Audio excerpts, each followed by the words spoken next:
Whew. Man. I can't believe we reviewed 6 Bourbon County Stouts yesterday. Me neither. I don't feel so good. Well, maybe you need a little bit of the hair of the dog to bit you, man. What do you mean? Huh.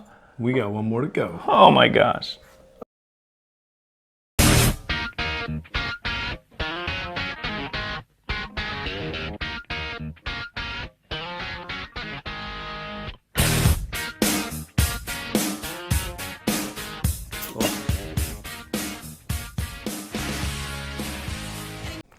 All right, welcome back to 21090 Brewing. I am Andy, this is Todd, and we had a great time with our Bourbon County Stout Series. In fact, we were lucky enough to get our hands on 5 of the variants this year from the Bourbon County 2018 release. We did a side-by-side comparison of the 17 and the 18 originals, and then we lined them all up and we did a best of.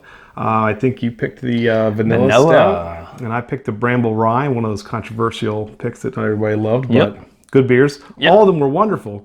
We wish we could try more. So today we're lucky. A friend of ours, Mike from Chicago, sent us the Barleywine coffee variant, which we did not get around here in Maryland. So we're really excited to try this one out. We're gonna do a nice review of this, and then because the Wheatwine, again, unique and other strong ale, you don't see that much, especially in a bourbon series. We're gonna compare the Wheatwine and the Barleywine side by side, which I think is going to be fun. So first things first, the Barleywine, again, not a stout. This is a big, strong ale, and it's going to be a little more malt forward. See the nice dark amber color. You should get some sweetness on this. I'm interested to see when we pop open the Wheatwine and compare it to this, what the color looks like. If I remember correctly, it was sort of similar. It was lighter though, right? So this is a much darker, sort of deep ruby red. There's a red tinges through it. It looks really nice. Now I'm curious because coffee plays so nice in a stout. In a barley wine, I'm really kind of curious to see how that plays, because it get a lot of sweetness going through this, kind of some very sweet smell. Could either be a beautiful pairing or maybe may not work. I'm not sure. Yeah, I don't pick up any coffee in the smell to get a nose on it, but I do get that bourbon sort of sweet in this sweetness, very similar to it does smell a little bit like the wheat wine did. Yep, no coffee at all. No, you're getting the bourbon on the nose and a little bit of that kind of caramelly. Yep. Definitely. Kind of toffee nose. Smells good though. Cheers. All right, let's try it out.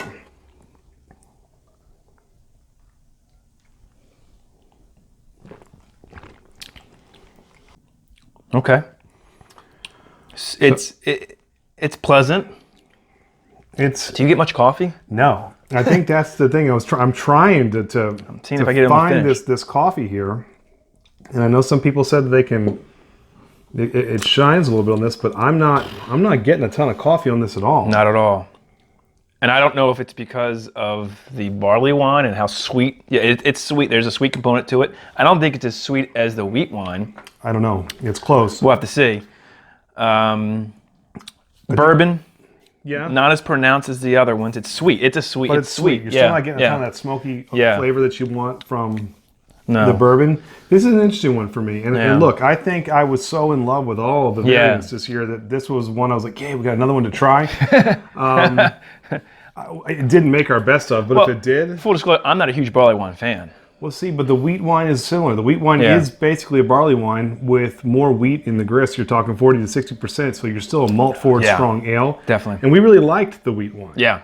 So, well, but now I guess comparing side by side, I'm curious to see if that still holds. Let's do it. Because for me, this would have placed below the. Oh yeah, I can tell you right now, this would have been behind the original. The certainly the orange and vanilla. The Bramble was sweet for me, but in a different way. Yeah, and much. I think the Bramble. And you love the Bramble. Well, there's a lot more flavors going on. Yeah, totally. You could taste the 100% agree. You had the blackberry, you had the rye, the pepper, all that stuff. This to me, I'm wanting to get the coffee, and I'm really not. I'm not even in the finish. I'm letting it sit for a little bit. Just not getting much coffee. Now it is.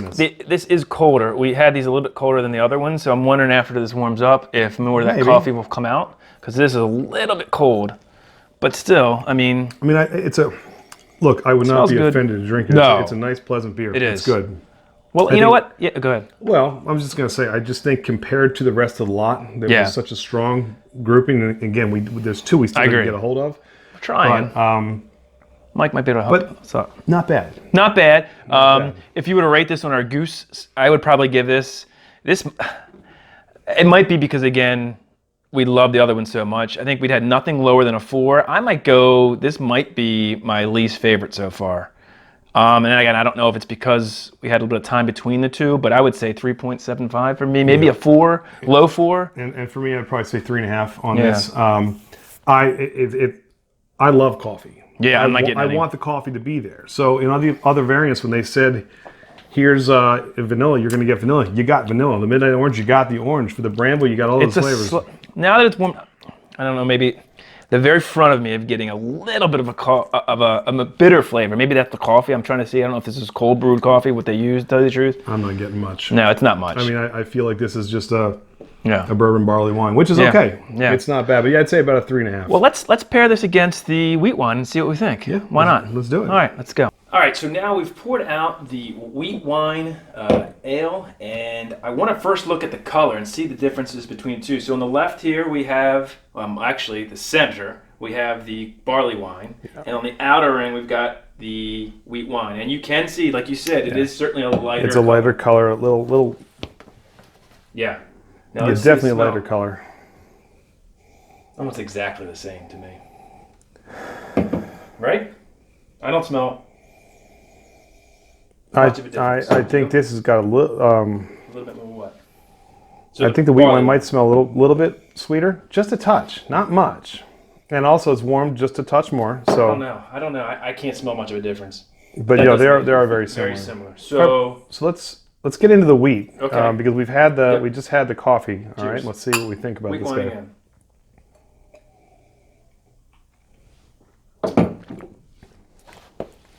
So what I like about this is, yes, they're similar, but you weren't looking for anything else in it. It was bourbon and a wheat wine. Yep. It's got a little more bready kind of caramel feel on this one. Yep. Which may be the 40 to 60% addition of the wheat versus could be. The barley is just not. I think it's because a little bit. I actually now as it's warming up, I'm getting a little bit on the front end, a bit of coffee, but not enough. I want more coffee in that. I do too. If you're gonna sell it as a coffee, then I want to taste it. The finish though on the coffee barley wine is, I think, a little bit more clean. That's not the right word, but and bitter's not the right word. But where this sweetness lingers, I think this doesn't as much. No, it has a pretty finish on the barley wine. On the barley wine. Yeah. Again, though, I've had strong ales, and a lot of strong ales try and do the flavor additions. Yeah. You know, you get the Christmas editions. Southern Tier does a lot. And I love Southern Tier. They do a lot with with the pumpkin and the creme brulee and those things like that. And they pair so much better in a porter and a stout. Yes. Than they do in an ale. I think an ale's hard to really flavor properly. So we told you it's just a wheat wine with bourbon. This, we're looking for coffee, and I think this will work better in the stout. Makes me want to try that old BCS that was a coffee stout, because I have a feeling, and that was a hit from what I remember hearing. I think that would have been a better fit than this. In fact, I stand by our ratings. I like the wheat wine better than the barley wine. I think the wheat wine would have been. So this probably, if we would have done the 6 now, if you're going back to, or we do a best of, this would have been my number 6. Or 7 of the lot. Well, because we threw the 17 in there, so this would have been number 7. This would have been number 7 for me too. So hey, actually the only 2 we agreed on were the wheat wine and now the barley. So we have some variants on the stouts, but I guess our strong ales, we are a united front today, which is cool. Very cool. Well, this has been wonderful. Yeah, it's been cool. So it was fun. We got 1 more, and who knows, maybe we got 2 more coming. If you've had the coffee, let us know below what you think of it, if it differs from how we sort of reviewed it. And if you've had other ones, again, let us know. We really want to know. Comment below, please let us know, because this has been again an outstanding lot, a good series. Yes, so much fun. Yeah, and if you like what you see from us, please make sure you subscribe to our channel. Click that little bell in the corner; it's going to notify you every time 21090's got a new video coming up. We've got Twitter, we've got Instagram. And we got Untappd. We just finally got that going, right? So we'll rate these and we'll throw that up. Come join and hang out with us and tell us what you think. Yeah. But until next time, we appreciate it. Yeah. What do we drink here? What do you want, the wheat or the barley? I'll go barley, you go wheat. How's that? That sounds like a plan. Cheers, guys. Cheers, guys. Thank you. Wheat's better.